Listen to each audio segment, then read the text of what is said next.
Halo, Halo Mbak Dia. halo. Panggil aja Ira, halo. Akhirnya, oh Mbak Ira ya. Iya, Mbak. Akhirnya aku sampai Berdua. Amerika. Oh, sampai Amerika tapi gambarnya doang. Oke, sebentar ya. Kita nunggu nunggu dulu ya yang join ya. Oke, siap. Sebentar.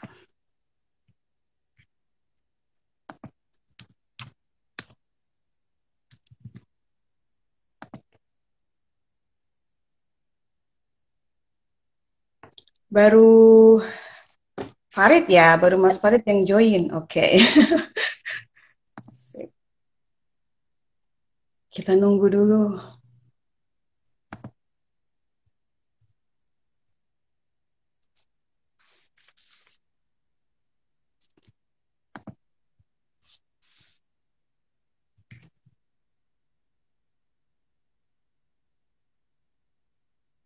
Belum ada yang join ya?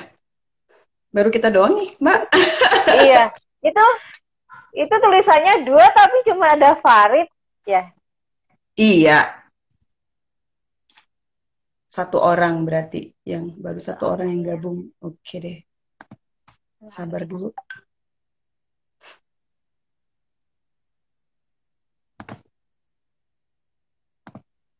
Kita nunggu dulu ya. Iya, oke.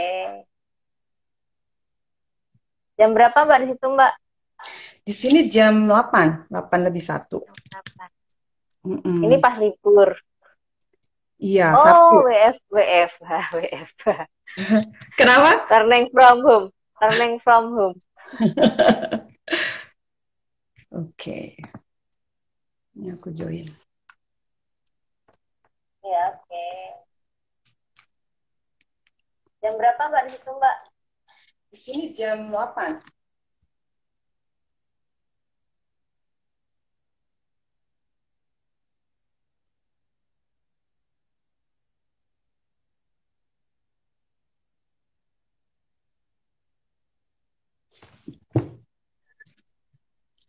Oke, kita mulai aja kali ya. Sambil jalan Iya nggak apa-apa ya? boleh. Oke, ini Iya juga nggak apa-apa. bakalan kita rekam kan, kita save di IGTV Let's Talk. Oke. Nanti bisa dilihat kapan aja gitu. Akan di sana seterusnya. Baik, selamat datang, selamat bergabung buat Mbak Dianafi. Terima kasih banyak ya sudah bersedia menjadi guest serial perdana Saturday Night with Let's Talk. Jadi program ini atau acara ini baru, gitu ya, baru kita selenggarakan di Let's Talk ini. Let's Talk itu kan biasa regulernya itu kegiatannya talk show ya, regulernya itu talk show Mm-mm. 3 minggu sekali gitu. Nah, kemudian kita ada rencana untuk membuat gimana kalau kita memanfaatkan platform IG gitu, Instagram gitu. Akhirnya ya sudah kita dan beberapa teman, oke, ayo aja gitu. Dan kita tawarin ke keluarga Let's Talk. Jadi mungkin yang belum tahu ya, buat kawan-kawan di luar sana, Let's Talk itu punya satu forum gitu ya, satu wadah bersama kita namakan keluarga Let's Talk. Jadi untuk siapa saja terbuka, itu siapa saja bisa gabung gitu ya ke WAG keluarga Let's Talk. Nanti mungkin salah satu dari Let's Talk, pendiri Let's Talk bisa memberikan informasi tentang bagaimana cara masuk ke WAG Let's Talk tersebut gitu. Jadi kita di sana berbagi informasi apapun dan menjadi keluarga besar Let's Talk gitu. Nah, kita itu seperti jaringan gitu loh. Kita saling berjaringan ya di Let's Talk itu, di WAG Let's Talk, keluarga Let's Talk itu sebagai satu keluarga gitu. Nah, sehingga memang kegiatan uh, Saturday Night uh, with Let's Talk gitu ya, live di IG Let's Talk itu memang merupakan kegiatan yang tadinya kita-kita sendiri gitu loh, keluarga Let's Talk ini, karena memang keluarga Let's Talk ini sangat potensial gitu. Kalau kita lihat latar belakangnya berbeda-beda ya, sangat potensial dan kita perlu menggali gitu. Kita perlu belajar bersama, kita perlu sharing gitu ya. Jadi ilmu itu kan harus dibagi.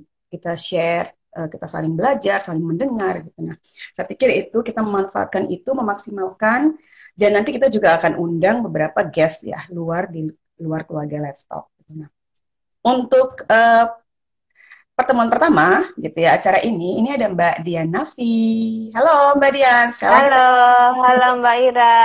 Iya, malam. Malam. Selamat pagi. Di sini pagi jam 8 pagi, 8 lebih 5. Iya, di sana jam 7 lebih 5 ya Mbak ya, malam ya. Iya. 19 Iya. lebih 5. Nah Mbak Nafi, Mbak Dian ini Dian ya panggilannya ya? Atau Mbak Nafi? Boleh Dian, boleh Mbak Nafi, boleh. Oke, Sama-sama. Mbak Dian ini di mana posisinya, di Demak ya? Aku di Demak, 25 km dari Semarang. Di Demak, oke. Nah, mungkin kita mau sedikit ya perkenalan tentang Mbak Dian Nafi-nya dulu, gitu. Baca sedikit bio singkat Mbak Dian Nafi supaya kita kenal dengan Mbak Dian ini ya. Mbak Dian Nafi ini ternyata lulusan arsitektur loh dari Undip, gitu. Arsitektur, wah keren ini ya. Bisa kapan-kapan ya Mbak ya, kita kalau pengen desain ya, aku bangun-bangun bisa ngubungin Mbak Dian. Suka jalan-jalan nih, wah sama berarti hobinya traveling gitu ya. Iya, makanya ketemu loh. Saya juga suka, cuman karena corona ya, karena COVID-19 ini memang ya, tahan dulu hobinya. Suka jalan-jalan, kemudian menulis fiksi dan non-fiksi ya seputar kepesantrenan, kemuslimahan, kewirausahaan, motivasi, dan pengembangan diri. Ini banyak sekali ya tema-temanya. Oke. Nah, tulisan Mbak Dian Nafi ini ternyata dimuat di beberapa media, gitu ya. 37 buku. Wow, luar biasa banget, Mbak. Wow, keren banget ya. Guest kita kali ini 37 buku, 94 antologi atau omnibook diterbitkan oleh 17 penerbit di Indonesia. Keren banget. Wah, luar biasa nih. Penerbit-penerbitnya juga luar biasa nih, Mbak. Nah, terus Mbak Dian Nafi ini juga founder Hasfa. Nah, boleh sedikit bocoran Hasfa itu apa ya, Mbak? Hasfa itu tadinya publishing, penerbitan indie. Oke. Tahun 2010, terus di tahun 2016-nya dikembangin jadi kayak penyedia kelas-kelas pelatihan nulis. Oke, iya. Dan pegiat banyak komunitas juga ya, Mbak Dian. Ternyata juga Mbak Dian ini Litbang Fatayat NU Demak, Sekretaris ya IH Muslimat NU, kemudian Litbang Kodim Move Bekraf, Kabit Koordinasi Organisasi GOW, Gabungan Organisasi Wanita Demak, Ketua Divisi Sastra DKD atau Dewan Kesenian Daerah. Wow, banyak sekali nih Mbak. Nah, kemudian juga prestasinya itu luar biasa ya. Jadi profilnya Mbak Dian Nafi ini pernah dimuat di Harian Analisa Medan. Saya tahu nih koran ini cukup populer ya, terkenal banget di Medan. Jadi di Medan itu ada 2, Analisa dan Waspada. Gitu tuh yang terkenal gitu di Medan karena saya lahir di situ. Mbak Ira anak Medan. Saya lahir di Medan. Jadi tempat lahir saya memang Medan gitu, di kota Medannya. Orang tua saya itu memang tinggal di Medan sampai sekarang. Saya baru 2 kali ke Medan. Oke. Tapi memang keluarga saya Jawa, asli Jawa. Jadi Puja Kusuma.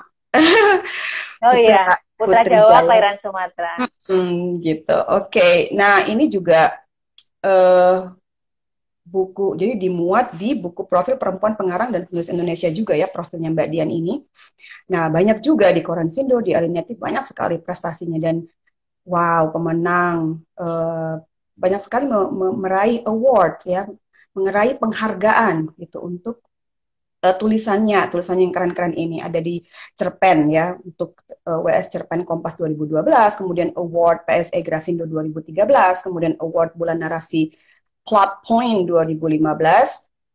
Wow, keren sekali ini. Novel Gus masuk shortlist kategori desain sampul fiksi favorit Anugerah Pembaca Indonesia 2016. Kemudian juga pernah menerima apresiasi literasi dari Bupati tahun 2017. Juga pernah ke The Netherlands, ya, itu konferensi terpilih menjadi salah satu selected paper presented on international conference at Radboud University di Netherlands tahun 2019. Wow, jalan-jalan ya, Mbak ya. Kayaknya aku lihat jalan-jalan. IG-nya banyak foto di Belanda tuh. Throwback. Oke, jadi Ya, jadi ada kawan dari Let's Talk, ini ada Mas Farid yang menuliskan poin-poin karena memang ternyata platform IG ini terbatas ya. Jadi maaf buat kawan-kawan tuli, Let's Talk ini kan konsisten ya untuk membuat akses pendidikan seks dan seksualitas itu bisa gitu ya diakses oleh siapapun, oleh siapa saja tanpa kecuali gitu ya. Jadi difabel pun seharusnya bisa mengakses tentang pendidikan seks dan seksualitas. Nah, kita sudah berkomitmen serial talk show kita itu semuanya menghadirkan menyediakan juru bahasa isyarat gitu. Tapi memang platform IG ini tidak memungkinkan untuk itu sehingga kemarin ada usulan dari kawan-kawan ya, kawan-kawan difabel dan non difabel di keluarga Let's Talk itu gimana kalau poin-poinnya itu dibuat gitu Tulis. ya di chat. Nah, jadi di chat itu nanti Mas Farid dari Let's Talk akan in charge gitu ya untuk menuliskan poin-poinnya agar kawan-kawan tuli yang akan melihat nanti bisa tahu apa sih yang sedang kita bicarakan. Nah, sekarang nih jadi kita masuk ke segmen perkenalan dulu nih, ingin mengenal Mbak Dianafi lebih jauh gitu ya. Bukan hanya untuk keluarga Let's Talk tapi juga non keluarga Let's Talk di luar sana gitu. Nah, siapa tahu nanti ada yang tertarik untuk ikutan di keluarga Let's Talk, WAG keluarga Let's Talk, mungkin nanti Mas Farid bisa memberikan alamat WAG-nya ya. Ya, nah Mbak Dianafi kali ini tema kita menulis isu perempuan menyuarakan kepentingan perempuan gitu ya. Nah, di flyer kalau misalnya kawan-kawan lihat gitu yang baru gabung ataupun nanti yang akan menonton ini di IGTV-nya Let's Talk, itu kita tulis author, blogger gitu kan dan content crafter gitu. Nah, jadi ketiganya ini itu kalau boleh nih Mbak Dian cerita, apaan sih itu sejenis kue kah, sejenis makhluk apakah gitu ya? Apa ya itu ketiganya itu apa? Apakah itu profession yang berhubungan dengan profesionalitas gitu ya, pekerjaan sehingga memang menghasilkan material gitu ya, materi maksudnya materi atau ekonomi materi yang bisa mensupport Mbak Dian gitu buat survive gitu. Atau itu aktivisme, atau itu hobi, atau itu panggilan jiwa. Yang mana nih? Atau semuanya? Atau none? Boleh silakan Mbak. Aku tuh dulu pakainya tagline tuh pecinta purnama penikmat hujan. Itu pas awal-awal tampil ya. Terus pas udah mulai rame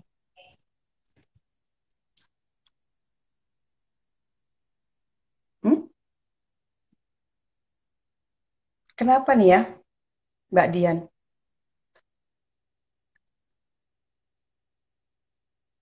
Halo Mbak Dian, kayak sepertinya ada masalah ya dengan jaringannya ya? Iya, jaringannya Mbak Dian bermasalah sepertinya ya. Tiba-tiba hilang. Oh, oke. Oke, kita menunggu terhubung kembali dengan Mbak Dian Nafi ya. Maaf sekali buat kawan-kawan. Sepertinya ada gangguan.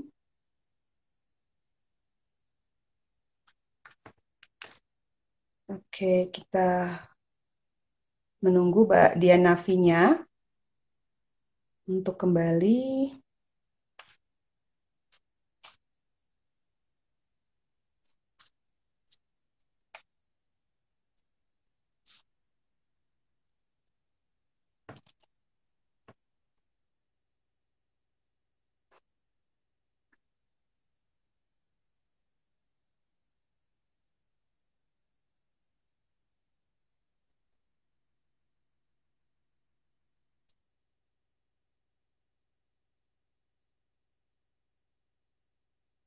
Oke. Ini Mbak Dian Nafi udah kembali. Oke.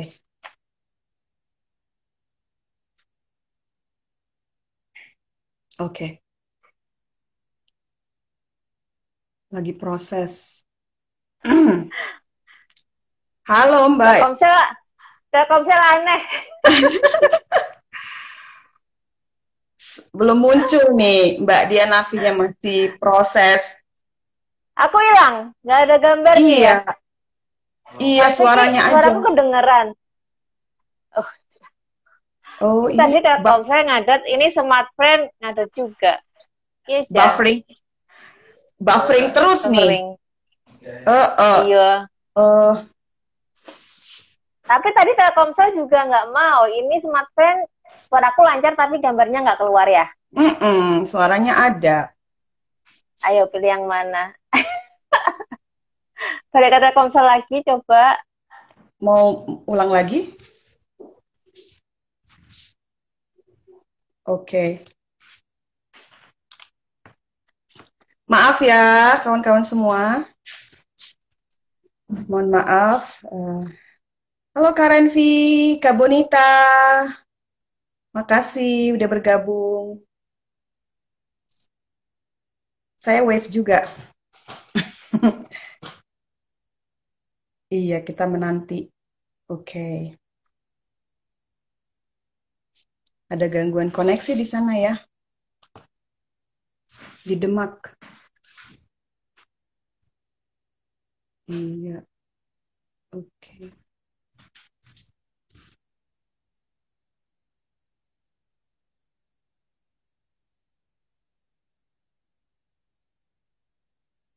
Halo, ini ada Mbak Sisarita. Nanti buat kawan-kawan yang ingin bertanya boleh ya.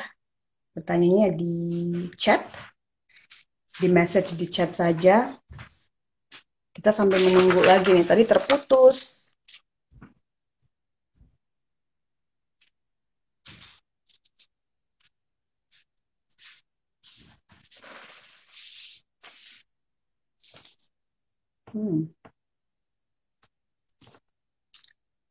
Oke, ada yang baru join. Sabar ya, tadi terputus, kita sudah mulai, tapi ternyata terputus jaringan atau koneksi Mbak Dianavi tadi terganggu. Oke, ini Mbak Dianavi mau masuk lagi.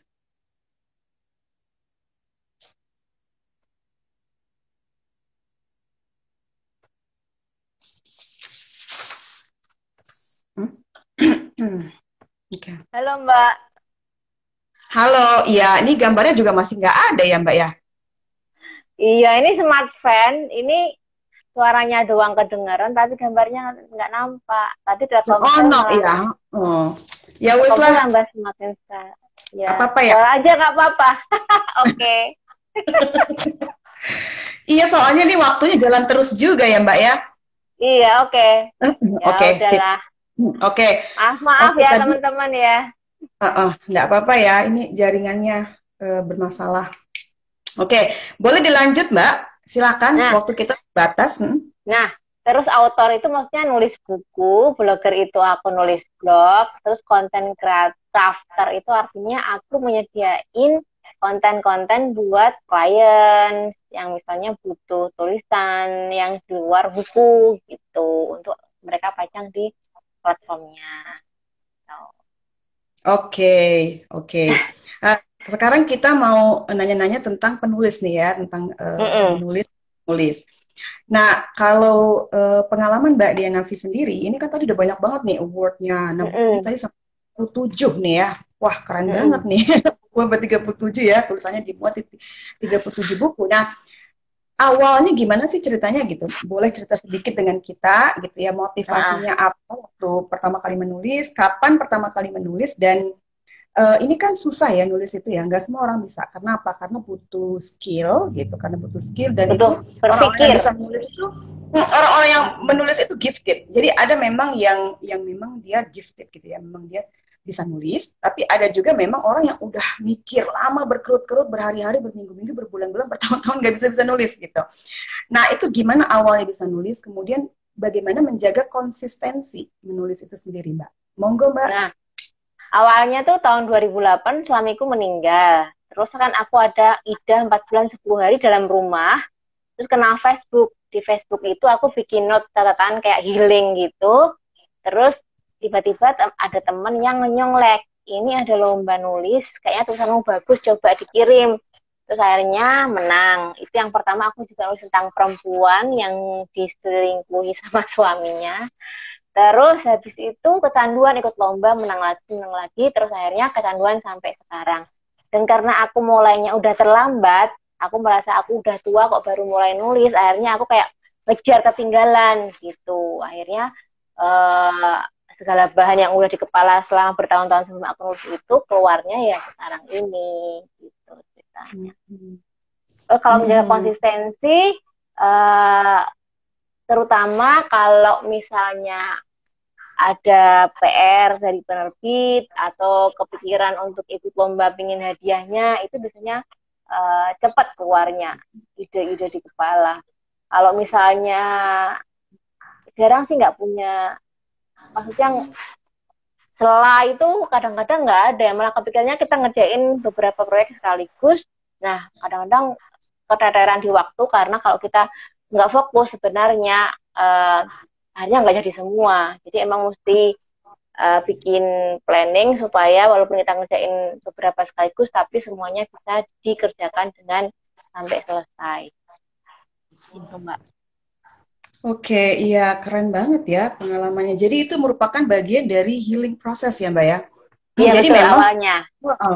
jadi memang menulis ini tuh luar biasa ya, luar biasa sekali gitu pengaruhnya dan manfaatnya juga buat kita. Memang ya bisa karena kalau kita dulu kan sering ya dikasih diary gitu ya. Kita juga suka nulis diary gitu loh. Itu sebenarnya bantu sekali ya, bantu banget gitu. Tulis diary itu kemudian nulis catatan harian gitu ya. Itu juga saya begitu dulu SMP tuh banyak sekali buku yang dicatat gitu ya, nyatet-nyatet gitu.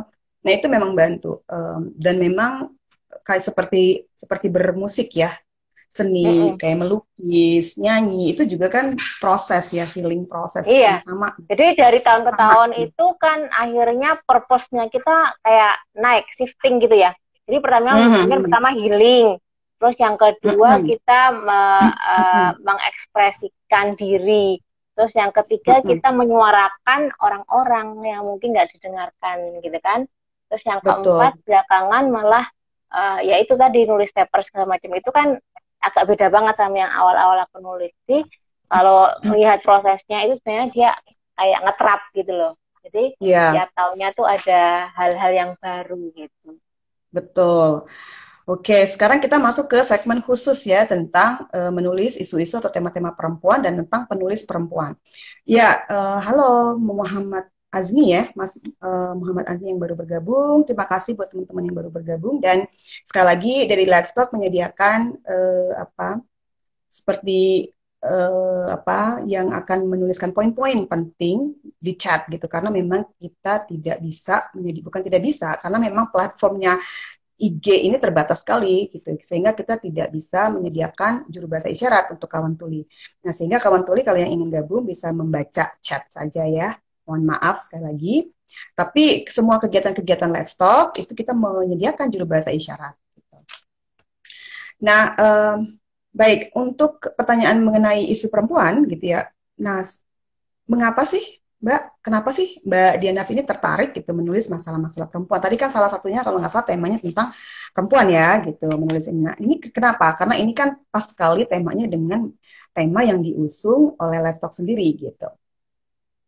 Karena aku perempuan. Terus saudara-saudaraku perempuan dan aku dapat banyak cerita dari sahabat-sahabat, teman-teman, bahkan kenalan-kenalan yang orang-orang baru yang aku nggak tahu, mereka tiba-tiba DM di Twitterku, tiba-tiba curhat, akhirnya itu menjadi bahan untuk aku tuliskan. Jadi setengahnya ya karena mengalami, kemudian mendengar, terus ya datang dari kepedulian. Artinya nulis itu kan sebenarnya dia interval antara pengalaman kita, terus kontemplasi, ya kan, kemudian dari apa yang sudah kita baca dan kegelisahan. Jadi sebenarnya isu perempuan tuh nggak bisa lepas dari, apalagi kalau kita penulisnya itu perempuan. Jadi kalau aku hitung tuh sebenarnya ada sekitar berapa ya? Banyak banget, aku tadi udah ngelis banyak banget tulisan tentang perempuan, diantaranya yang aku pernah tulis tuh antologi bersama para penyintas kekerasan seksual. Itu yang bicara perempuan itu. Terus ada wanita di era digital, kemudian ada banyak banget. Terus yang terakhir itu aku nulis riset Your Life Grasindo, itu sebenarnya juga buat perempuan, karena aku lihat banyak perempuan itu mengalami keberantakan dan mereka sebenarnya butuh panduan untuk dia bisa menata hidupnya lagi gitu. Iya, betul-betul ya. Jadi berawal dari pengalaman ya, pengalaman pribadi ya, Ya, narasi-narasi pribadi, pengalaman keluarga, teman gitu ya. Jadi sebenarnya memang narasi atau naratif gitu ya, itu kan memang menjadi satu metode gitu ya, metode dalam ilmu pengetahuan. Itu merupakan sains gitu. Jadi kadang memang ada beberapa orang yang menyepelekan gitu ya, meremehkan naratif gitu atau naratif atau narasi. Sebenarnya itu juga menjadi bagian dari metode dan metodologi di scientific research, di science gitu. Sama nilainya mm-mm. dengan metode yang lainnya gitu. Jadi Iya. pengalaman-pengalaman pribadi Malah juga aku penting. dengar Mbak katanya kalau yang tesis dan disertasi yang belakangan-belakangan ini dia Mm-mm. boleh ditulis dalam bentuk naratif kayak novel gitu katanya. Mm-mm. Iya. Apalagi di linguistic anthropology, kebetulan kan memang saya di antropologi ya, departemen antropologi dan Nah, di Amerika itu ada 4 subfield, salah satunya itu selain saya sociocultural, tapi kita juga harus mengambil courses-courses di linguistic anthropology dan kebetulan sebagai teaching mm-mm. assistant saya tuh mengajar beberapa kelas di linguistic anthropology. Jadi memang kita menggunakan narrative sebagai metode. Nah, seperti itu menarik sekali bagaimana perjuangan gitu ya para scholars gitu termasuk antropologis untuk menggolkan quote unquote gitu ya apa naratif menjadi Nah, salah satu iya metode. iya keren banget itu keren banget. Nah, Iya. iya. Nah, baik. Sekarang haruskah perempuan itu menulis hanya tentang isu-isu perempuan? Nah, perlukah Kalau perempuan itu uh, isu yang lain, Mbak? Menurut Mbak Dianafi? harusnya nggak hanya ya perempuan itu kan dia Mhm, juga manusia. Jadi di luar isu keperempuanan dia juga harus nulis tentang isu kemanusiaan, gitu kan? Jadi mhm, menurutku sih awal-awal mungkin emang kita paling gampang nulis dari diri kita sendiri.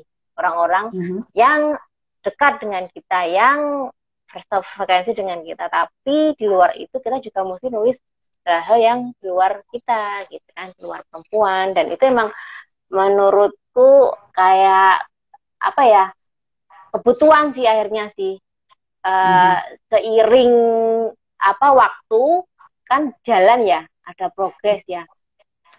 Istilahnya kita pasti mengalami hal-hal yang di luar keperempuanan istilahnya. Nah itu nggak bisa tidak kita selesaikan uh, dengan seharusnya dia itu sesuai dengan topiknya, sesuai dengan isunya gitu kan. Oke. Contoh apa ya kalau tapi emang ya kalau perempuan sih banyaknya nulis tentang perempuan sih. Makanya kemarin Mbak Ira sempat dengar nggak yang di Facebook yang Mhm, rame orang-orang nulis tentang hubungan antara filsafat agama sama sains, mhm. terus orang-orang saling berkomentar, itu kan tulisnya laki semua tuh. Terus orang-orang tuh bernanya, ini mana plus perempuannya? Aku nggak ada. Hmm, mhm. Karena emang jarang kita nulis yang kayak gitu tuh jarang, karena itu kayak bukan ranah kita gitu loh.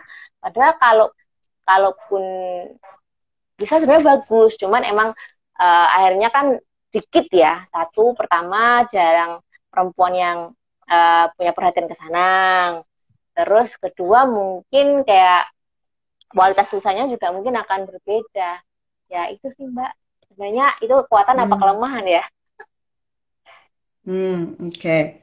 Oke, pertama jadi memang isu perempuan ini, tema-tema atau isu perempuan ini itu berkaitan dengan isu-isu yang lain ya, tidak bisa berdiri sendiri gitu.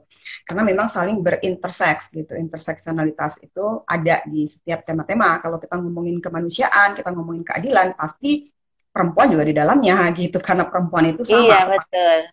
ya separuh population gitu. Nah, population itu bukan yang laki-laki tapi juga perempuan, tetapi juga ada transgender di sana, ada kelompok-kelompok rentan lainnya gitu kan. Nah, kalau kita ngomongin keadilan sosial, transformasi sosial, ya kita harus ngomongin tentang apa kaum minoritas, kita harus ngomongin tentang kelompok-kelompok rentan lainnya gitu ya, kelompok-kelompok yang memang apa dilemahkan secara struktur gitu, secara struktural gitu. Nah, misalnya perempuan, kemudian difabel, anak-anak, gitu, orang tua gitu ya. atau minoritas lainnya, misalnya secara agama dan lain-lain. Nah, itu memang sangat rentan dan kita harus ngomongin itu, karena nggak bisa kita ngomongin transformasi sosial atau kemanusiaan tanpa kita ngomongin tentang perempuan, anak-anak, difabel, kelompok-kelompok minoritas gitu kan, saling berkaitan gitu. Nah, saya setuju itu. Buku-bukuku itu yang banyak di quote, apa yang namanya, diambil jadi kayak sumber pustaka ya. Itu justru buku-buku tentang anak berkebutuhan khusus, difabel, ADHD, autis itu. Jadi aku juga heran loh, dari banyak bukuku kenapa yang di apa namanya banyak di quote tuh yang itu, karena emang mungkin karena banyak ini ya. Karena aku nulisnya model yang kayak sedikit bukan akademis sih, kayak artikel gitu kan ya. Buku tapi ya gitu.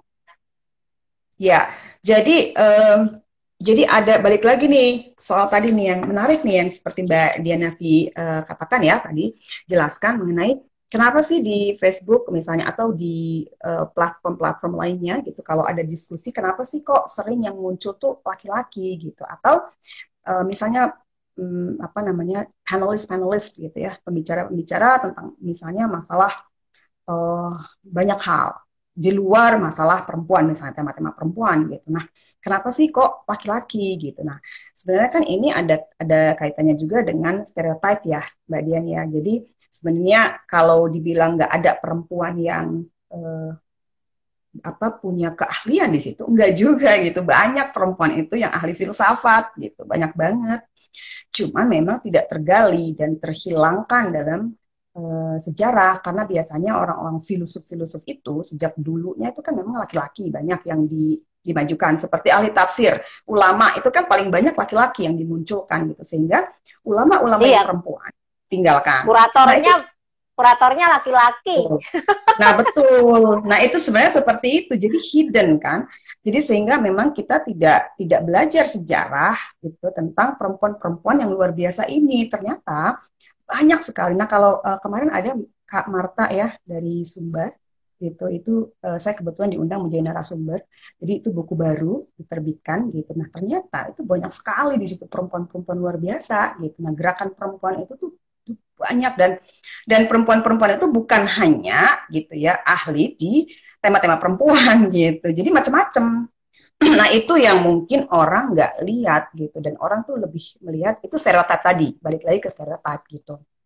Itu. Jadi nah, saya tuh mau menghubungkan dengan pertanyaan ini nih Mbak Diana ini. Sejauh mana sih jadi gini, penulis perempuan gitu ya itu dihargai dalam maaf masih pagi jadi saya belum sarapan. Pagi banget. Jadi suaranya agak serak ya. Nah, sejauh mana sih penulis perempuan itu dihargai dalam dunia kepenulisan di Indonesia? Nah, beberapa waktu lalu. Itu ya. Iya. Nah, beberapa waktu lalu tuh kan ada kontroversi ya Mbak ya, mungkin udah pernah dengar ya kawan-kawan semua tentang pemberian award karya sastra yang tidak satu pun memasukkan penulis perempuan sebagai nomini, ya kan? Itu oleh Badan Bahasa. Nah, itu tanggapan Mbak Dianavi gimana? Yang tadi pertama tentang penghargaan terhadap perempuan, baru aja tadi pagi tuh aku kan ngupload buku yang data inventarisasi kesenian Jawa Tengah, sastrawan, nama-nama sastrawan, itu tuh aku ada di situ, namaku ada di situ. Terus ternyata dari berapa puluh orang tuh yang perempuan cuman berapa orang ya, 8 atau berapa gitu, termasuk aku. Jadi waktu aku upload, karena aku nyari buat bahan kita ngobrol itu kan, aku cari, terus aku upload, terus orang-orang pada nge-like itu, mungkin mereka keinget yang kemarin itu, yang nomine Badan Bahasa itu perempuan nggak ada. Itu sama, di buku yang itu juga cuman 8 orang perempuan dari 30 sastrawan apa 40 sastrawan gitu loh pokoknya. Emang dikit sih kalau kita ya, perbandingannya emang secara populasi aja juga banyak laki-laki kan. Tapi kalau yang masalah nomine di Badan Bahasa itu, yang aku setuju sama yang dibilang sama Mbak Intan Paramadita, bahwa itu kalau yang kayak gitu tuh yang salah tuh sebenarnya sistemnya gitu. Kok bisa sampai perempuan kok nggak sebanyak laki-laki, itu yang salah sistemnya, kata Mbak Intan Paramadita. Terus yang tadi pagi aku baca itu dari Magdalene, dia bikin uh, list tandingan. Jadi ada nomine tandingan tapi isinya perempuan semua. Dan aku Mhm. lihat dari list itu namanya iya bagus-bagus semua. Jadi kayak uh, kayak sama-sama arsitek ya, yang nulis apa itu Kereta Tidur Mbak Avianti Arman, terus ada banyak penulis-penulis yang tulisannya bagus-bagus banget dan itu emang layak kalau mereka dibikin nomine. Makanya waktu tadi pagi Magdalene ngeluarin list nomine tandingan tapi isinya perempuan semua itu aku salut banget. Jadi perempuan tuh ada, cuman karena kuratornya laki-laki. Ada juga sih perempuan, tapi ya gitu deh. Kemarin juga diprotes kan sama si Dewi Karisma itu yang masuk di situ nominenya juga bukunya aku nggak suka kata si Dewi gitu, nggak bagus juga sebenarnya. Nggak dia saking jengkelnya mungkin ya, tapi dia udah pernah jadi ini sih pemenang DKJ. Jadi aku lihat sebenarnya selera kalau masalah pemilihan nomine terus apa pemenang lomba itu kan selera juri kan mempengaruhi banget Mbak, ya nggak sih? Iya, iya subjektif.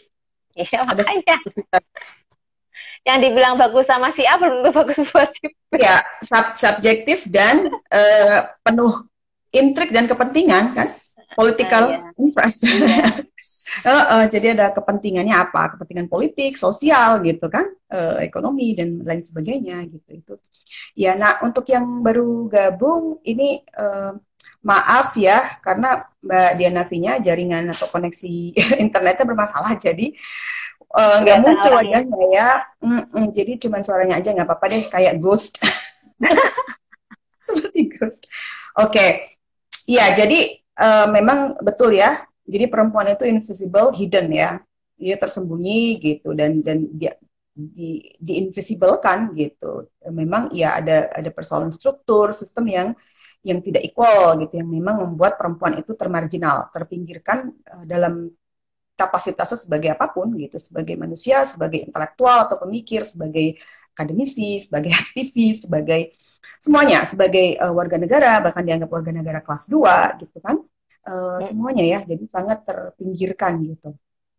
Nah, dan tidak mendapatkan rekognisi kan, recognition tidak ada recognition, appreciation buat perempuan gitu, kemudian selalu dipinggirkan Sekarang aja dalam udah mendingan Mbak dari dulu-dulu Mbak.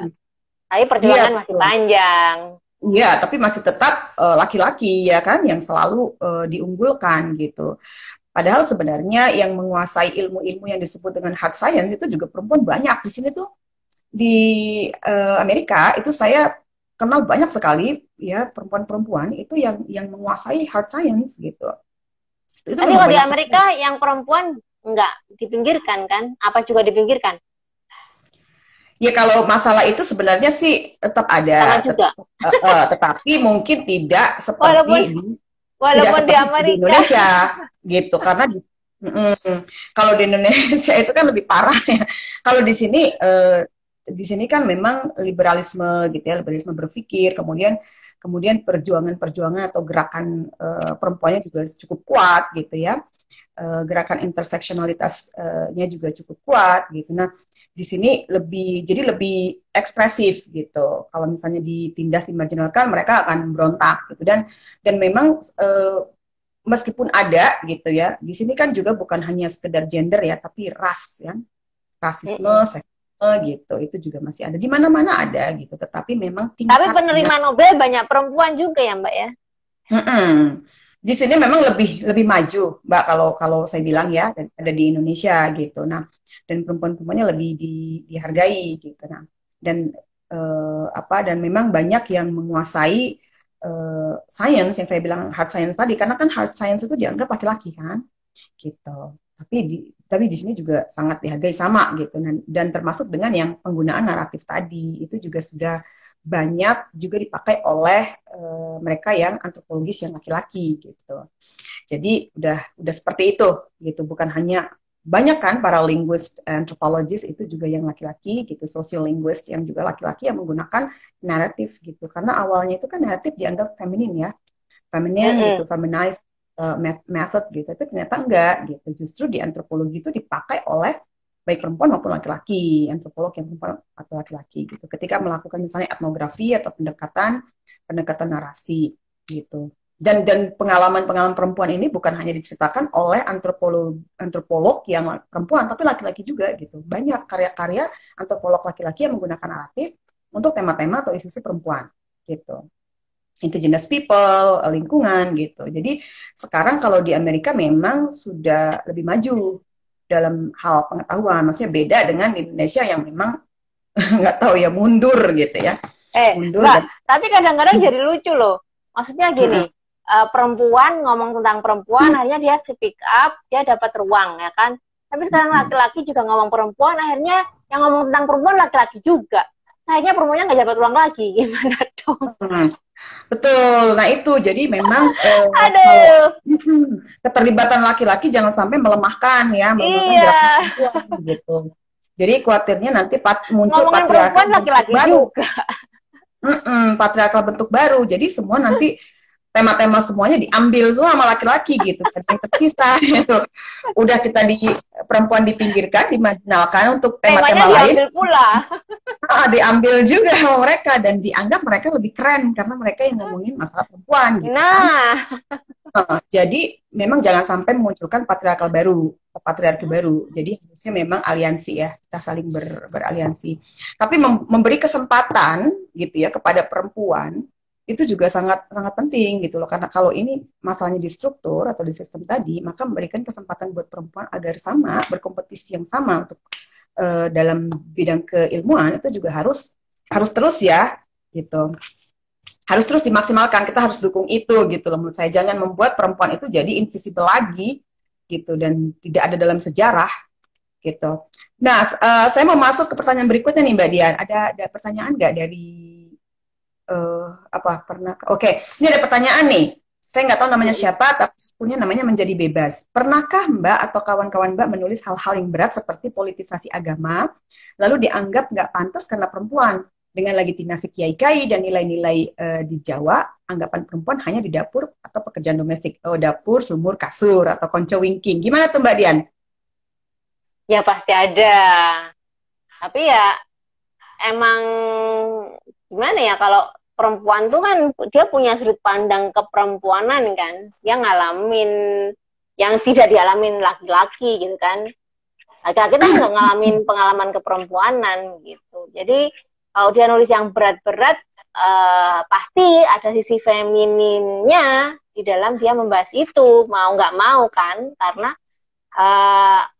apa yang melatar belakangi kita, apa yang menjadi pengetahuan kita, menjadi istilahnya modal kita, itu tetap mempengaruhi tulisan kita bagaimanapun juga. Dan biasanya diserangnya tuh di bagian situ gitu. Yang nggak apa-apa juga sebenarnya masing-masing orang tuh punya, sama-sama ngomong tentang politik agama ya, masing-masing punya sudut pandang sendiri, dan perempuan juga pasti punya sudut pandang yang berbeda sama laki-laki. Harusnya nggak boleh diserang gitu. Jadi saling melengkapin aja. Menurutku sih. Oke. Jadi ada pengalaman khusus yang berbeda ya, pengalaman khusus perempuan yang berbeda. Iya. Kalau kita cerita di awal memandang hal sama tuh pasti perempuan tuh ada. Perempuan itu rentan gitu ya. Memang pengalaman perempuan yang memang tidak bisa dialami atau dirasakan oleh perempuan, oleh laki-laki gitu ya. Hanya mungkin empati, simpati, atau berperspektif perempuan, berperspektif gender, berperspektif korban ketika perempuan menjadi korban kekerasan misalnya, atau kekerasan seksual. Iya, dianggapnya baper kayak itu. Iya, jadi memang perspektif itu yang penting ya, gitu. Selain tadi pengalaman gitu, karena itu laki-laki tidak punya pengalaman yang sama dengan perempuan. Meskipun memang banyak juga laki-laki yang menjadi korban kekerasan gitu, ada gitu. Tapi memang secara kalau kita lihat mayoritas, memang paling banyak perempuan yang mengalami kekerasan, gitu ya, kekerasan. Tapi bukan berarti laki-laki tidak mengalami kekerasan atau kekerasan seksual, gitu ya, atau transgender itu banyak juga, gitu. Tapi memang perempuan yang lebih dominan menjadi korban, gitu. Nah, oke, kita masuk pertanyaan berikutnya nih, Mbak. Yang sering terjadi dalam dunia menulis itu kan, itu terkait dengan publikasi, gitu ya. Nah, seperti tulis Diana ini kan banyak banget yang sudah dimuat tadi di 37 buku, kemudian di media ya, media massa gitu, kemudian menulis blog gitu. Nah, kita ingin kan tulisan kita tuh dibaca banyak orang yang Mbak ya gitu ya, orang tuh bisa mengakses tulisan kita. Nah, boleh dong cerita trik dan tips atau strategi agar tulisan kita itu banyak dibaca orang dan bisa dipublikasikan, Mbak. Bagi-bagi ilmunya, Mbak. Kalau aku yang biasanya diterbitin di penerbit yang mayor gede, itu karena aku ikut lomba. Jadi biasanya kalau kita ikut lomba, si jurinya tuh pasti baca semua peserta kan, dia pilih. Tapi kalau kita misalnya ngirimnya nggak lewat lomba, kadang-kadang si jurinya cuma lihat nama penulisnya, atau lihat dari sinopsisnya, atau lihat dari halaman depannya doang gitu kan. Nah, jadi kalau tipsnya menurutku lewat lomba itu paling efektif karena aku ngalamin kayak gitu. Jadi lewat lomba nanti kalau kita udah dipilih buku kita terbit biasanya dia nawarin untuk buku berikutnya gitu. Terus supaya kita bisa lolos perhatikan banget temanya kayak gimana, kita berusaha masuk ke tema itu. Kemudian apa ya, sesuatu yang bukan baru mungkin tapi mengandung kebaruan gitu kan. Terus nulis tuh sebenarnya yang penting jujur. Jadi kalau aku lihat tulisan teman-temanku yang bagus itu, dia kenapa bisa bagus? Karena dia jujur. Kadang-kadang kita nggak bisa nulis sesuatu yang outstanding istilahnya ya.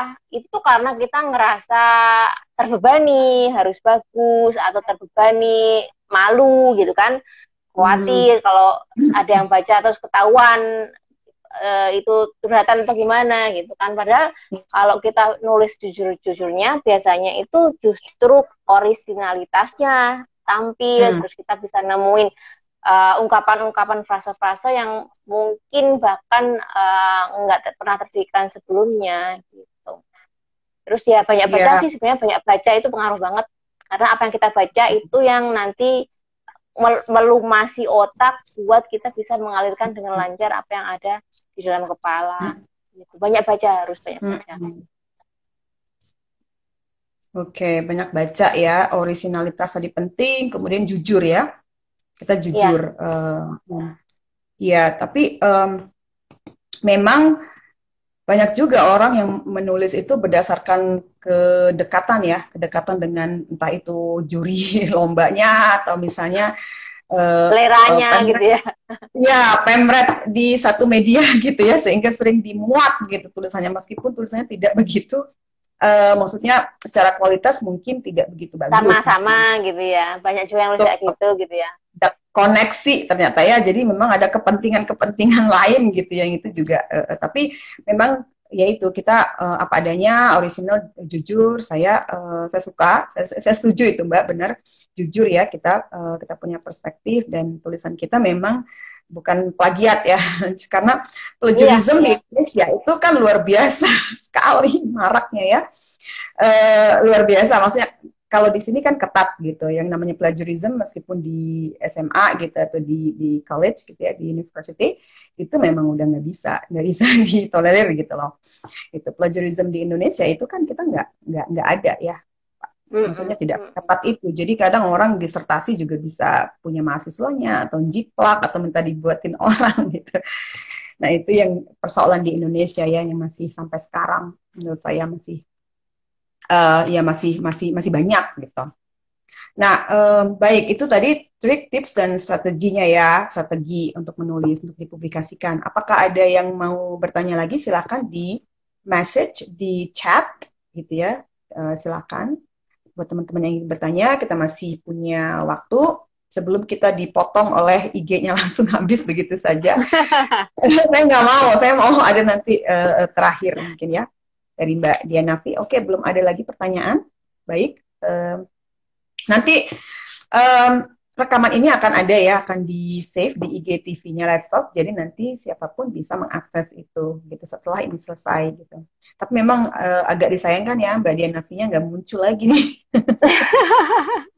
Gara-gara, aduh sinyalnya ya benar, internetnya. Oke, nah ini mungkin pesan-pesan ya dan suggestion ya, saran-saran Mbak Dianafi buat perempuan yang ingin menulis atau menjadi penulis nih Mbak. Jadi aku punya Apa? 5 resep. Yang Mm-mm. pertama itu banyak baca. Baca Oke. itu nggak harus teks ya. Dia baca alam, baca situasi, peduli, peka terhadap lingkungan, peka terhadap isu-isu. Kemudian dia pokoknya banyak baca. Terus yang kedua banyak latihan, banyak nulis. Karena semakin sering kita nulis, itu dia akan mengalami peningkatan. Mm-mm. Kemudian eh, banyak baca, banyak nulis, banyak belajar.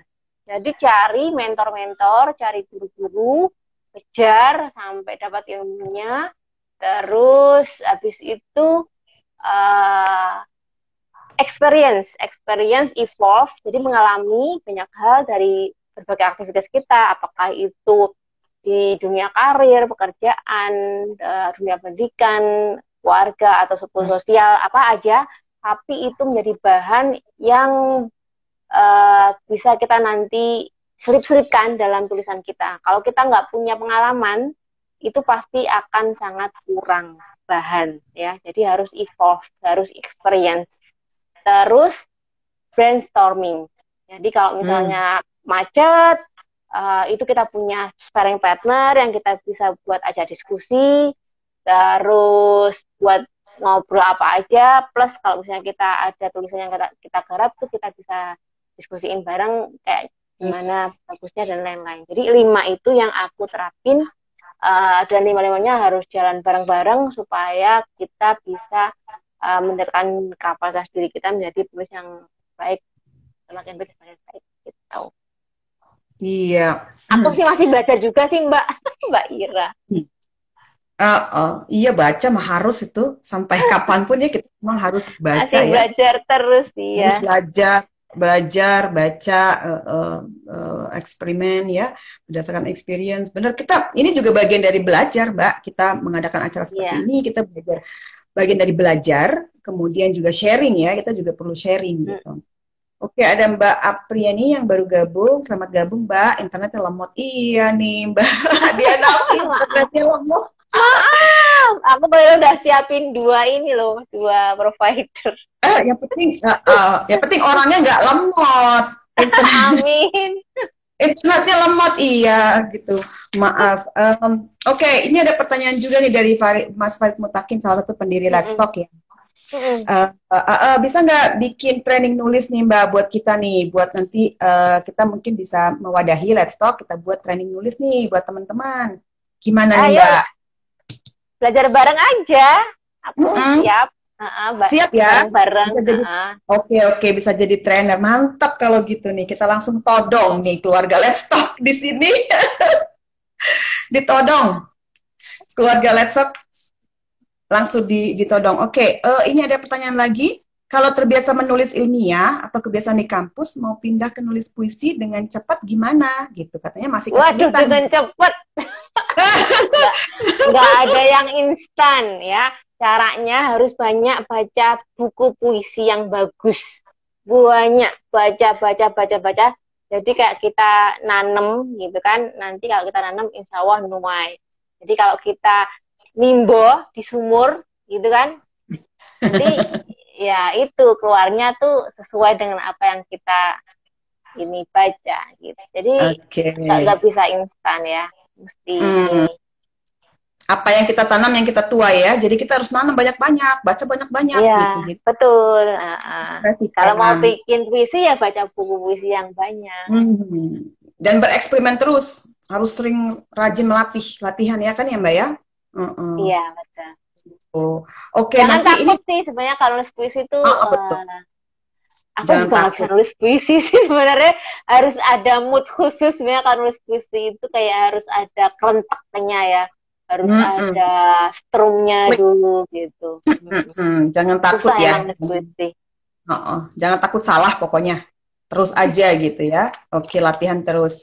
Oke, nah ini Let's Talk kita juga akan eh, ada ya. Kita baru membuat website gitu ya. Nanti akan kita launching websitenya. Nanti kita berharap Mbak Dianafi juga bisa jadi kontributor ya. Bisa nulis, sering-sering nulis entah bentuk cerpen atau apapun di Let's Talk gitu.